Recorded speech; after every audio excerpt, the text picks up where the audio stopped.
ಡಿಜಿಎಂಒಗಳ ಮಟ್ಟದ ಒಂದು ಸಭೆ ಸಂಜೆ ಆಗುತ್ತೆ ಅನ್ನುವಂಥದ್ರ ಬಗ್ಗೆ ಈಗ ಮಾಹಿತಿ ಕ್ಲಿಯರ್ ಆಗ್ತಾ ಇದೆ. ಸಂಜೆ 5 ಗಂಟೆ ವೇಳೆಗೆ ನಡೆಯುವಂತಹ ಸಾಧ್ಯತೆಗಳಿವೆ ಅನ್ನುವಂಥದ್ರ ಬಗ್ಗೆ ಅಪ್ಡೇಟ್ಸ್ ಈಗ ಲಭ್ಯವಾಗ್ತಾ ಇದೆ. ಇನ್ಫ್ಯಾಕ್ಟ್ 12 ಗಂಟೆಗೆ ಸಭೆ ಇತ್ತು. ಮೊನ್ನೆನೆ ಅಂದ್ರೆ 10ನೇ ತಾರೀಕೇನು ಕದನ ವಿರಾಮ ಘೋಷಣೆ ಆಯಿತು ಅವತ್ತೇ ಹೇಳಿದ್ರು 12ನೇ ತಾರೀಕು 12 ಗಂಟೆಗೆ ಸಭೆ ಇರುತ್ತೆ, ಡಿಜಿಎಂಒಗಳ ಮಟ್ಟದಲ್ಲಿ ಮಾತುಕತೆ ಆಗುತ್ತೆ ಅಂತ ಹೇಳಿ. ಅದು ಸ್ವಲ್ಪ ಪೋಸ್ಟ್ಪೋನ್ ಆಗಿದೆ, ಒಂದು ಸ್ವಲ್ಪ ಗಂಟೆಗಳ ಕಾಲ ಮುಂದೂಡಲಾಗಿದೆ. ಅದು ಸಂಜೆಗೆ ಆಗುತ್ತೆ ಅನ್ನುವಂಥದ್ದನ್ನ ಹೇಳ್ತಾ ಇದ್ದಾರೆ. ಸಂಜೆ ಭಾರತ ಮತ್ತು ಪಾಕ್ ಡಿಜಿಎಂಒಗಳ ಒಂದು ಮೀಟಿಂಗ್ ಅದು ಸಂಜೆ 5 ಗಂಟೆಗೆ ನಡೆಯುವಂತಹ ಸಾಧ್ಯತೆಗಳು ಸದ್ಯಕ್ಕೀಗ ಲಭ್ಯವಾಗ್ತಾ ಇರುವಂತಹ ಒಂದು ಅಪ್ಡೇಟ್ಸ್ ಪ್ರಕಾರ, ಮೂಲಗಳ ಪ್ರಕಾರ ಸಿಕ್ಕಿರುವಂತಹ ಒಂದು ಮಾಹಿತಿ. ಈಗ ಮಾತುಕತೆ ನಡೀತಿಲ್ಲ.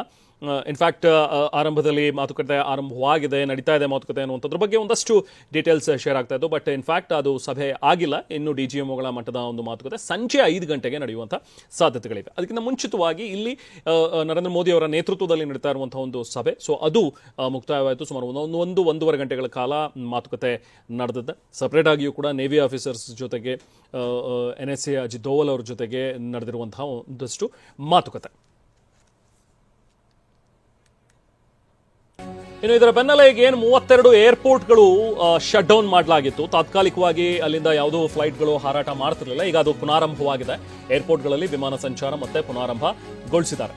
ಶ್ರೀನಗರ ಏರ್ಪೋರ್ಟ್ ಇನ್ನೂ ಒಂದು ದಿನ ಬಂದಿರುತ್ತೆ, ಸೊ ಅದನ್ನ ಇನ್ನೂ ಕೂಡ ಓಪನ್ ಮಾಡಿಲ್ಲ ಶ್ರೀನಗರದ ಏರ್ಪೋರ್ಟ್. ಅದನ್ನ ಹೊರತುಪಡಿಸಿದ್ರೆ ಯುದ್ಧ ಭೀತಿಯಿಂದಾಗಿ ಬಂದಾಗಿದ್ದಂತಹ ಏರ್ಪೋರ್ಟ್ಗಳು ಈಗ ಕಾರ್ಯನಿರ್ವಹಿಸ್ತಾ ಇವೆ. ಇನ್ಫ್ಯಾಕ್ಟ್ ಮೇ 15ನೇ ತಾರೀಕು ಸಂಜೆ 5:30 ಗಂಟೆ ತನಕನೂ ಕೂಡ ಬಂದ್ ಆಗಿರುತ್ತೆ ಅನ್ನೋದ್ರ ಬಗ್ಗೆ ಸೂಚನೆಯನ್ನು ಕೊಡಲಾಗಿತ್ತು.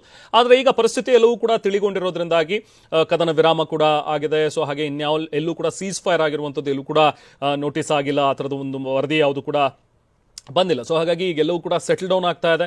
ಶ್ರೀನಗರದಲ್ಲೂ ಕೂಡ, ಜಮ್ಮು ಕಾಶ್ಮೀರದಲ್ಲೂ ಕೂಡ ಸಹಜ ಸ್ಥಿತಿಗೆ ಮರಳ್ತಾ ಇದೆ ಜನಜೀವನ. ಬಟ್ ಸ್ಟಿಲ್ ಸೆಕ್ಯೂರಿಟಿ ದೃಷ್ಟಿಯಿಂದ ಒಂದು ದಿನ ಇನ್ನೂ ಹೋಲ್ಡ್ ಮಾಡಿದ್ದಾರೆ. ಅಲ್ಲಿ ಶ್ರೀನಗರದ ಏರ್ಪೋರ್ಟ್ ಇನ್ನೂ ಕಾರ್ಯಾರಂಭ ಮಾಡಿಲ್ಲ. ಇನ್ನು ಉಳಿದಂತೆ ಅಮೃತ್ಸರ, ಲೂಧಿಯಾನ, ಪಟಿಯಾಲ, ಹಲ್ವಾರ, ಪಠಾಣ್ಕೋಟ್ ಜೊತೆಗೆ ಭಟಿಂಡಾ, ಜೋಧ್ಪುರ್, ಹಾಗೆ ಬಿಕಾನೇರ್, ಕಿಶನ್ಗಢ್, ಜೈಸಲ್ಮೇರ್, ಮುಂದ್ರಾ, ಜಾಮ್ನಗರ ಈ ಎಲ್ಲಾ ಏರ್ಪೋರ್ಟ್ಗಳು ಮತ್ತೆ ಕಾರ್ಯಾರಂಭ ಮಾಡ್ತಾ ಇವೆ. ಇದ್ರ ಜೊತೆಗೆ ಈಗ ಹಿರಾಸರ್, ಹಾಗೆ ಪೋರ್ಬಂದರ್, ಕಿಶೋದ್, ಹಾಗೆ ಕಾಂಡ್ಲಾ, ಭುಜ್, ಶಿಮ್ಲಾ ಮತ್ತು ಕಾಂಗ್ರಾ ಗಗ್ಗಲ್ ಏರಿಯಾ, ಇನ್ನು ಭುಂತರ್ ಮತ್ತು ಜಮ್ಮು ಹಾಗೆ ಲೇಹ್ ಈ ಎಲ್ಲ ಪ್ರದೇಶದಲ್ಲಿ ಇದ್ದಂತಹ ಏರ್ಪೋರ್ಟ್ಗಳು, ಇವೆಲ್ಲ ಏರ್ಪೋರ್ಟ್ಗಳು ಈಗ ಮತ್ತೆ ಕಾರ್ಯಾರಂಭ ಮಾಡಿವೆ. ಸೊ ಹಾಗೆ ಯಾರೆಲ್ಲ ಟ್ರಾವೆಲರ್ಸ್ ಇದ್ದೀರಿ ಅವರಿಗೆ ಒಂದು ಸೂಚನೆಯನ್ನು ಕೂಡ ರವಾನಿಸಿದರೆ ನಿಮ್ಮ PNR ನಂಬರ್ಗಳನ್ನು ಒಂದ್ಸತಿ ಚೆಕ್ ಮಾಡ್ಕೊಳ್ಳಿ. ನಿಮ್ಮ ಶೆಡ್ಯೂಲ್ ಯಾವಾಗಿದೆ ಫ್ಲೈಟ್ಗಳು ಅನ್ನುವಂಥದ್ದನ್ನು ನೋಡ್ಕೊಳ್ಳಿ ಅಂತ ಹೇಳಿ.